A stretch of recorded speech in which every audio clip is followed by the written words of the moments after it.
Never before offer national హైవేపై ఆకర్షణీయమైన commercial plots గజం కేవలం 5,999 రూపాయలకే.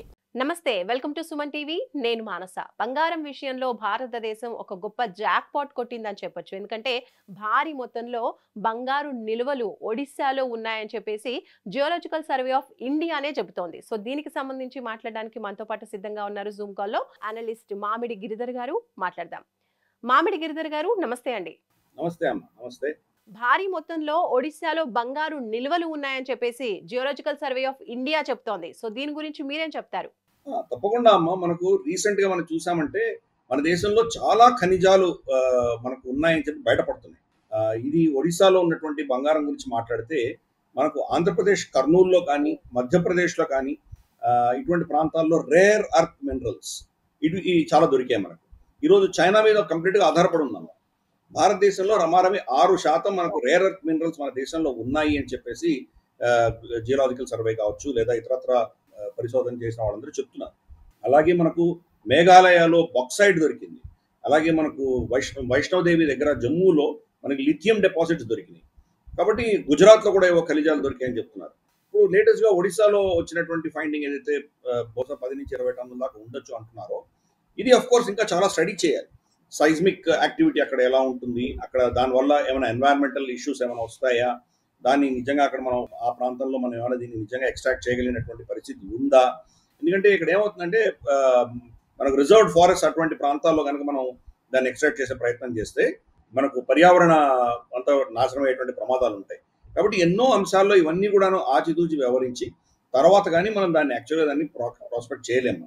కాబట్టి స్టేట్మెంట్స్ వస్తూ ఉంటాయి. వచ్చిన ప్రతి స్టేట్మెంట్ కంప్లీట్గా మనకు అది ఇమ్మీడియట్గా మనకు రిజల్ట్ వస్తుంది అనుకోవడం చాలా తప్పు. కాకపోతే ఇది ఒక చాలా అద్భుతమైనటువంటి ఒక మనకు మెసేజ్ న్యూస్ మాత్రం మనకు వచ్చింది. కాబట్టి బహుశా రాబోయే రోజుల్లో అక్కడ ఏమైనా ఇబ్బందులు ఉంటే బహుశా ప్రభుత్వం దానికి కావాల్సిన నోటిఫికేషన్స్ అన్ని ఇష్యూ చేసి ఎన్వైరన్మెంటల్ క్లియరెన్స్లు ఇచ్చి తర్వాత దాన్ని ఎవరు దాన్ని తీస్తారు, ప్రభుత్వమే తీస్తుందా లేకపోతే ఏమైనా ప్రైవేట్ రంగ సంస్థకి ఇస్తుందా, దాంట్లో ఎటువంటి షేర్ ఉండబోతుంది, ఇవన్నీ కూడాను రాబోయే రోజుల్లో ఈ నిర్ణయాలన్నీ జరుగుతాయి. కానీ మన దేశంలో ఇంత విరివిగా ఇప్పుడు ఈ ఖనిజాలన్నీ రావడానికి వెనకాల ఉన్నటువంటి కారణం కూడా మనం అర్థం చేసుకోవాలి. క్రమేపీ భారతదేశం డీడాలరైజేషన్ దృష్ట్యా వెళ్తున్నాం. మనం డాలర్ నుంచి దూరం వెళ్ళిపోయేటువంటి ప్రయత్నం చేస్తున్నాము. మన రూపాయితోటే ట్రేడింగ్ చేసేటువంటి వెసులుబాటు కలిగించుకుంటున్నాం మనము. అలాగే మన బంగారు నిల్వలు పెంచుకుంటున్నాం.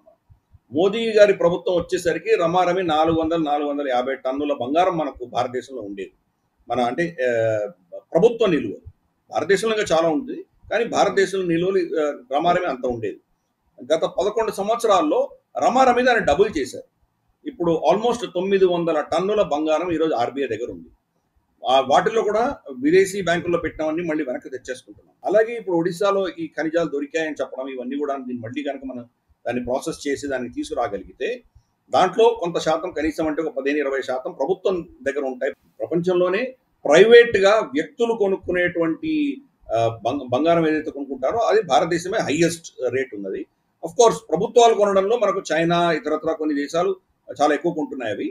కానీ వ్యక్తులు మనకు మనుషులు కొనుక్కునేటువంటి అంటే ప్రైవేట్గా కొనుక్కునేటువంటి బంగారం మన దేశంలో చాలా ఎక్కువ ఉంటుంది. కాబట్టి ఈ యొక్క ఏదైతే మనకు geological survey of India report ఏదైతే చెప్తుందో తప్పకుండా ఆ దిశగా మనకు సూచన ఇస్తున్నది.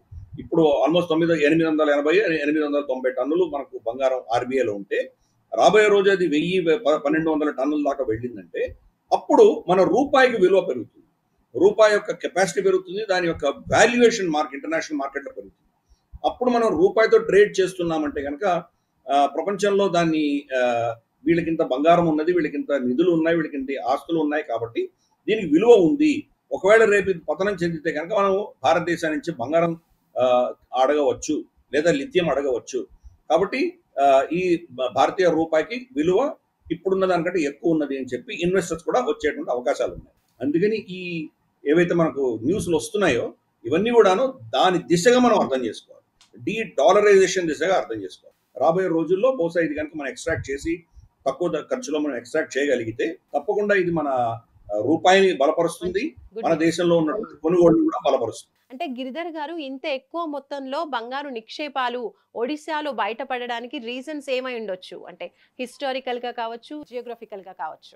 మనకు దేశవ్యాప్తంగా చాలా ప్రాంతాల్లో బంగారం ఉండేదమ్మా. ఈరోజు మొదటిసారి బంగారం అక్కడ దొరికిన విషయం కాదు కదా. మనకి ఎన్నో రాజ్యాలు ఉండేవి, ఎన్నో చక్రవర్తులు వచ్చారు మనకు. అప్పుడు మనందరూ బంగారంతోటే కదా వాళ్ళ నాణ్యాలన్నీ ముద్రించుకున్నారు వాళ్ళు. బంగారు ఆభరణాలు ఉండేవి మన దగ్గర. బంగారం అనేది మనకు స్వర్ణ గౌరి అని పిలిచేవాళ్ళం మనం. కాబట్టి మనకు ఆ బంగారం అనేది మన దేశ సంస్కృతిలో ఉంది.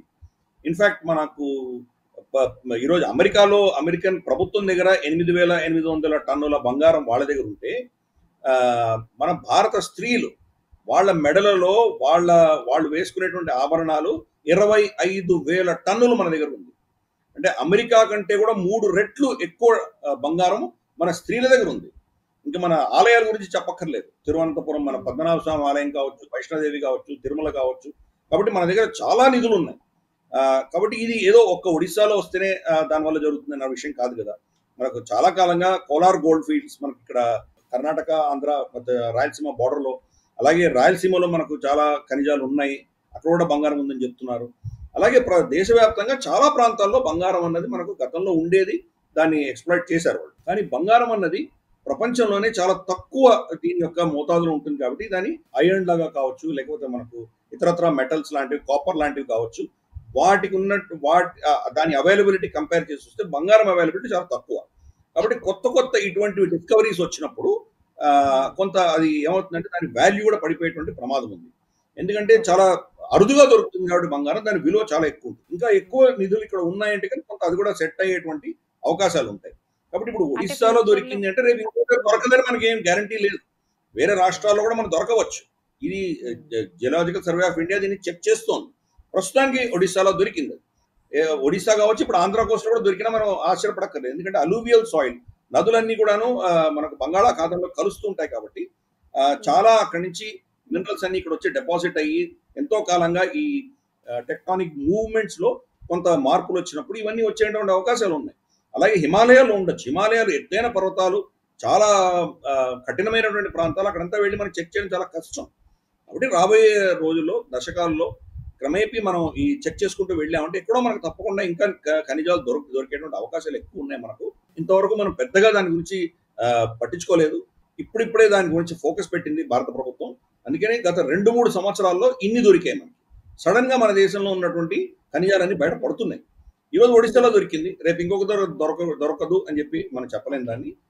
ఈ బెల్ట్ అంతా ఉందమ్మా, డక్కన్ ఏదైతే అంటామో మనం, అంటే నర్మదా నది కింద కావచ్చు, మనకు వింధ్యా పర్వతాలకి కింద కావచ్చు, మనం డక్కన్ అని ఏదైతే పిలుస్తామో, దక్షిణాపథం అంటామో, ఈ ప్రాంతంలో మనకు చాలా ఆపర్చునిటీస్ ఉన్నాయి. ఇటువంటివి బహుశా మనకు దొరికేటువంటి ఇంకా అవకాశాలు ఉన్నాయి. ఆంధ్రప్రదేశ్లో అనంతపూర్ జిల్లాలో మనకు వజ్ర కరూర్ అని ఒక ఊరు ఉంది. అక్కడ వజ్రాలు దొరుకుతాయి, కానీ దాన్ని పెద్దగా మనం ఎక్స్‌ప్లాయిట్ చేయలేదు. ఇప్పుడు కూడా దాన్ని ఎక్స్‌ప్లాయిట్ చేస్తే కనుక ఇక్కడ చాలా వజ్రాలు దొరికేటువంటి అవకాశాలు ఉన్నాయి. పిల్లలు గోళీలు ఆడుకుంటున్నప్పుడు వాళ్ళ రాళ్ళు దొరికితే కనుక ఆ రాళ్ళు వజ్రాలుగా ఉండేవి. వాళ్ళకి తెలిసేది కాదు. అటువంటివి ఉన్నాయి, కానీ మనం దాన్ని పెద్దగా మనం ఎక్స్‌ప్లాయిట్ చేయలేదు. బహుశా మళ్ళీ ఈ వేవ్ లో అక్కడ కూడా మనం సెర్చ్ చేస్తే కనుక బహుశా వజ్రాలు కూడా ఇంకా ఎక్కువ పెద్ద మోతాదులో మనం ఎక్స్ట్రాక్ట్ చేయగలిగినటువంటి ఆపర్చునిటీస్ ఉన్నాయి మనం. కానీ ఈ రోజు ఒరిస్సాలో దొరికింది. నా అంచనా ప్రకారం ఇంకా 4-5 ప్రాంతాల్లో మళ్ళీ బంగారు ఖనిజాలు దొరికేటువంటి అవకాశాలు ఎక్కువ కనిపిస్తాయి. ఓకే, అంటే మీ అంచనా ప్రకారం ఇలా బంగారు నిక్షేపాలు గనక ఎక్కువ మొత్తంలో దొరికినప్పుడు మనకి బంగారం రేట్స్ కూడా తగ్గే అవకాశాలు ఉన్నాయంటారా? తప్పకుండా తగ్గుతుందమ్మా. ఈరోజు దౌర్భాగ్యమైన విషయం ఏంటంటే, నేను చెప్తున్నా కదా, ప్రపంచవ్యాప్తంగా వ్యక్తులు అంటే ప్రైవేట్ గా కొనుక్కునేటువంటి బంగారం భారతదేశమే ఎక్కువ ఉంటుంది. కానీ బంగారు ధరని మనం నిర్ణయించట్లేదు. డాలర్ రూపేణా అది ఇంకెవరో నిర్ణయిస్తున్నారు.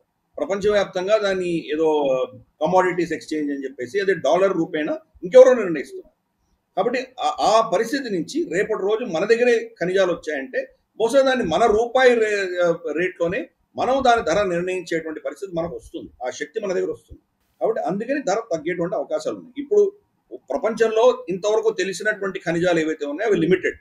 మనకు ఆఫ్రికాలో ఎక్కడి నుంచి తీస్తున్నారు, ఆస్ట్రేలియా నుంచి తీస్తున్నారు, కొంత అమెరికన్ కాంటినెంట్స్ నుంచి తీస్తున్నారు. కాబట్టి ఇవన్నీ కూడాను చైనాలో ఉన్నాయి. చైనాలో కూడా బంగారం ఉంది, బంగారు ఖనిజాలు ఉన్నాయి. ఇవన్నీ మనం లెక్క వేసుకుంటే కనుక దాని టోటల్ ఓవరాల్ గా దొరికే సప్లై చాలా తక్కువ కాబట్టి దానికి ఒక విలువ అంటూ మనం చూస్తున్నాం. ఇంకా ఎక్కువ దొరుకుతున్నాయి అనేసరికి ఆబ్వియస్లీ దాని రేట్ కొంచెం తగ్గేటువంటి అవకాశాలు ఎక్కువ ఉన్నాయి.